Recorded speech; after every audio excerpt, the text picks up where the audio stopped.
નમસ્કાર વિદ્યાર્થી મિત્રો, હું ફરીથી તમારું સપ્તઋષિ સંકુલમાં હાર્દિક સ્વાગત કરું છું. આપણે ધોરણ 6માં વિષય ગુજરાતીમાં આગળ અસાઇનમેન્ટ જોઈ ગયેલા સારા અક્ષરનું. હવે આજે કાવ્ય 15 ગુજરાત મોરી મોરી રેના પ્રશ્નો અને વિકલ્પો જોઈશું. તો દરેક વિદ્યાર્થી મિત્રો નોટ, પેન્સિલ, રબર અને પુસ્તક લઈને બેસે. પ્રશ્ન 5 અ, નીચે આપેલા વિકલ્પોમાંથી સાચો વિકલ્પ શોધીને લખો. પહેલું છે મળતા મળી ગઈ. મોંઘેરી ગુજરાતનો અર્થ એ ગુજરાત જન્મ થયો એ સદભાગ્ય છે. ગુજરાત સ્વતંત્ર પ્રદેશ બન્યો. સી, ગુજરાતમાં રહેવાની ખૂબ જ મજા આવે છે. અને ડી, ગુજરાત શાંત, સારું અને સુવિધાવાળું રાજ્ય છે. તો ઉત્તર આવશે બી, ગુજરાત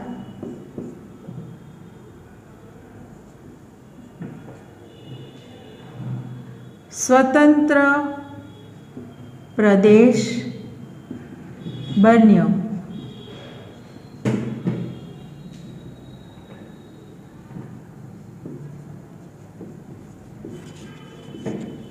બીજું જોઈએ. કાવ્યમાં ગુજરાત મોરી મોરી રે શબ્દો વારંવાર વપરાયા છે. એ શું બતાવે છે? એ માલિકી ભાવ, બી ગાવાની મજા, સી ગુજરાત પ્રત્યેનો પ્રેમ કે ડી ગુજરાતની વિશેષતા. તો શું આવશે? સી, ગુજરાત પ્રત્યેનો પ્રેમ.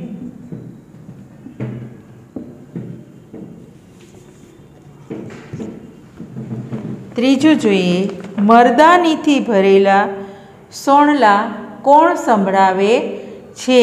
એ રેવા, બી સમંદર, સી સાબર અને ડી નર્મદા. તો ઉત્તર આવશે સી સાબર. ચોથું જોઈએ. ગુજરાતની કઈ નદી અમૃતનો મરમર ધ્વનિ કરે છે? એ સાબર, બી રેવા, સી તાપી અને ડી ભોગાવો. તો ઉત્તર આવશે બી રેવા. રેવા એટલે નર્મદા નદી. આગળ જોઈએ. પાંચમું, પર્વતના શિખર માટે કાવ્યમાં કયો શબ્દ પ્રયોજાયો છે? એ ગઢ, બી ટૂંક, સી ટોડલો અને ડી ડુંગર. તો ઉત્તર આવશે સી ટોડલો.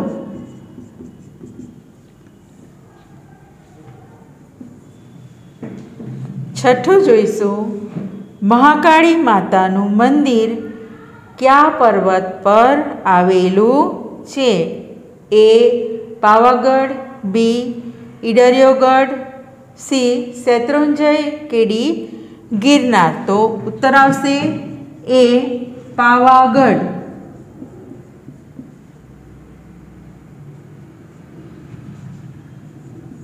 સાતમું જોઈએ. કવિ ગુજરાતના કયા પ્રદેશથી અમીમીટ ઉમટતી અનુભવે છે?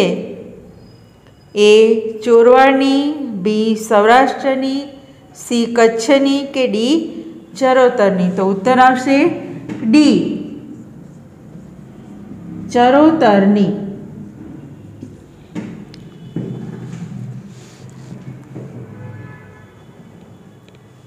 આઠમું જોઈશું આપણે. કોની ગુજરાત જેવી દોયલી છે? તો એ નર્મદની, બી ગાંધીની, સી ભારતની કે ડી ચોરવાડની. તો ઉત્તર આવશે એ નર્મદની.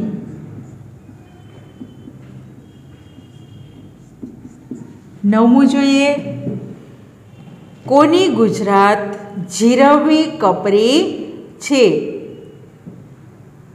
એ દલપતરામની, બી નર્મદની, સી ગાંધીની કે ડી વેપારીઓની? તો ઉત્તર આવશે સી ગાંધીની.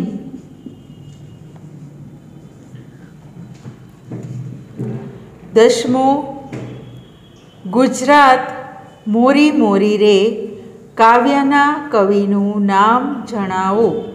એ સુંદરમ, બી સ્નેહરશ્મિ, સી સુંદરજી બેટાઈ અને ડી ઉમાશંકર જોશી. તો દસમાનો જવાબ આવશે ડી ઉમાશંકર જોશી.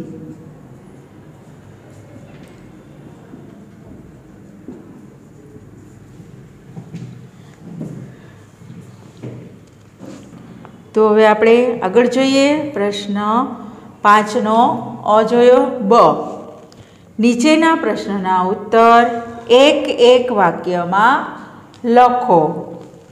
પહેલું આવશે, ગુજરાતને કવિએ કેવી કીધેલી છે? તો ઉત્તર લખીએ, ગુજરાતને કવિએ મોંઘેરી કીધી છે. બીજું, નર્મદાનું બીજું નામ લખો. આપણે આગળ આર્યું જોયું જ કે નર્મદાનું બીજું નામ રેવા પણ છે. પ્રશ્ન 3 જોઈશું કે ચરોતર પ્રદેશ ક્યાં આવેલો છે?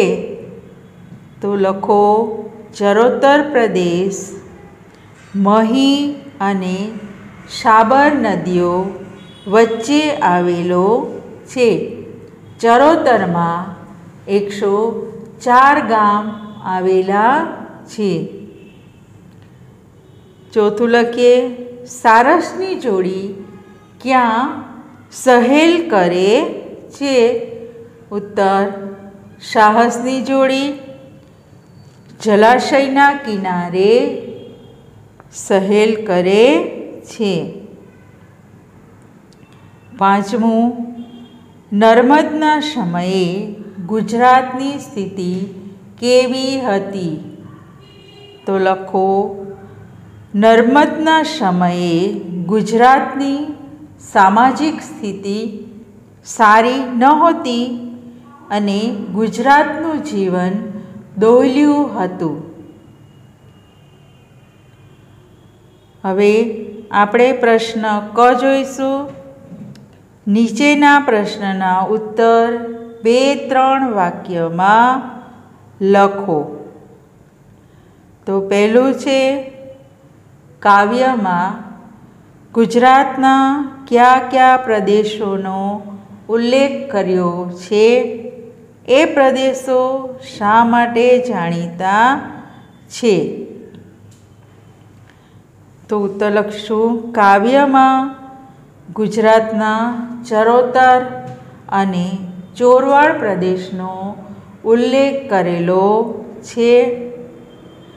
ચરોતર એની ફળદ્રુપ જમીન અને ઔદ્યોગિક વિકાસ માટે તેમજ ચોરવાડ દરિયા કિનારાના વિહારધામ તરીકે જાણીતો છે. બીજું જોઈએ, ગુજરાતની કઈ કઈ નદીઓ અને પર્વતોનો ઉલ્લેખ થયેલો છે? એમની વિશિષ્ટતા જણાવો. તો ગુજરાતની સાબરકાંઠાના ઈશાન ભાગથી વહેતી સાબરમતી હિંમતનગર નજીક હાથમતીને મળે છે ત્યાં સુધી સાબરમતી અને પછી સાબર તરીકે ઓળખાય છે. કવિએ સાબરમતી સાથે સંકળાયેલી વીરગાથાઓનું સ્મરણ કર્યું છે. બીજી નદી છે રેવા એટલે કે નર્મદા. તો નર્મદાનું બીજું નામ રેવા છે. રેવા એટલે અર્થ થાય છે કૂદવું, નાચવું. રેવા એટલે કૂદવું. નર્મદા ઠેક ઠેકાણે ભૂસકા મારે છે, તેથી તેનું નામ રેવા પડ્યું છે. રેવાના અમૃત જળને ધીમી અવાજનો કવિએ ઉલ્લેખ કર્યો છે. બીજું ઉત્તર લખીશું કે ગિરનાર એ ગુજરાતનો સૌથી મોટો પર્વત છે. એનો ટૂંકો અને ઉલ્લેખ કરીને કવિએ એનું ઐતિહાસિક તેમજ ધાર્મિક મહત્ત્વ બતાવ્યું છે. બીજું લખીશું એમાં જ પાવાગઢ. તો પાવાગઢ પર્વત ઉપર કાલિકા માતાનું મંદિર આવેલું છે ને ત્યાંનું ધાર્મિક વાતાવરણ ભક્તોના હૃદયને ભરી દે છે. ત્રીજું આવશે ઈડરિયો ગઢ. એનું અનેક કહેવતો તેમજ લોકગીતોમાં ઈડરિયા ગઢનો ઉલ્લેખ થયેલો જોવા મળે છે. ત્રીજું લખીશું ગુજરાતનું સૌંદર્ય કયા શબ્દોમાં નિરૂપવામાં આવ્યું છે?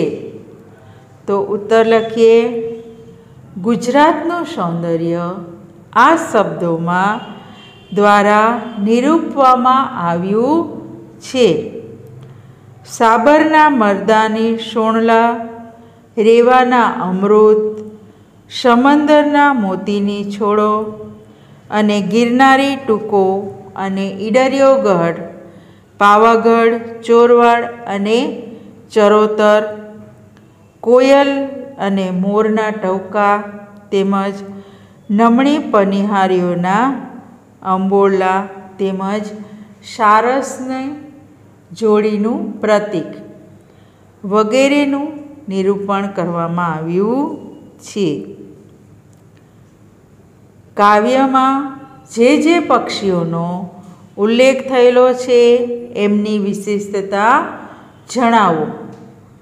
તો ઉત્તર લખીએ કે આ કાવ્યમાં કોયલ, મોર અને સારસ જેવા પક્ષીઓનો ઉલ્લેખ કરવામાં આવ્યો છે.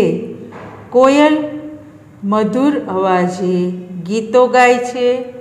મોર ટહુકો કરે છે. સારસ હંમેશા સાથે જોડીઓમાં જોવા મળે છે. તેમજ સારસ એ ઉત્તમ સ્નેહનું પ્રતીક ગણવામાં આવે છે. હવે પ્રશ્ન 5 ડ. નીચેની કાવ્ય પંક્તિઓ પૂર્ણ કરો.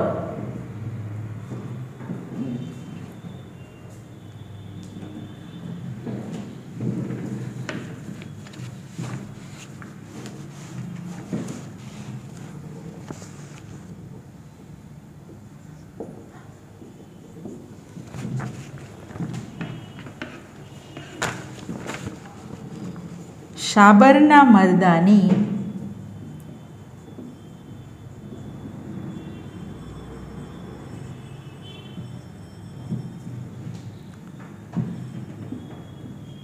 સોણલા સુણાવતી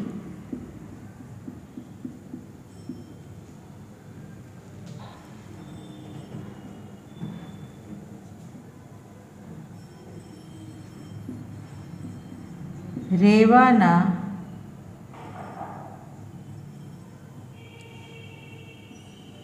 અમૃતની મરમર ધરાવતી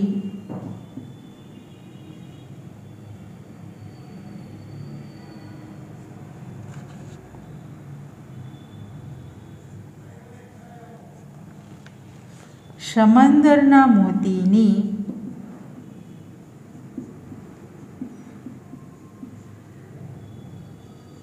છોડે નવરાવતી.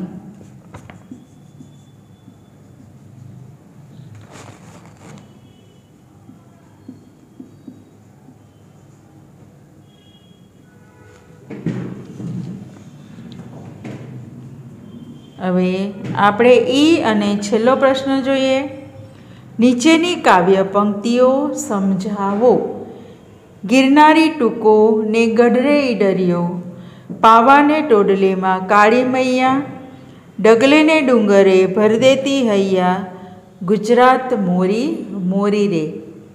તો જ્યાં ઉન્નત એવા ગિરનારને ટૂંકો અને ઈડરિયો ગઢ આવેલો છે, પાવાગઢની ટોચે મહાકાળી માતાનો વાસ છે, એ ડગલે ને ડુંગરે હૈયાના ભાવથી ભરી દે છે, એ વિશિષ્ટ ગુજરાત મારી છે. તો વિદ્યાર્થી મિત્રો, અહીંયા આપણે પૂર્ણ કરીશું. તમે વાંચતા રહેજો અને લખતા રહેજો. અસ્તુ. જય હિન્દ.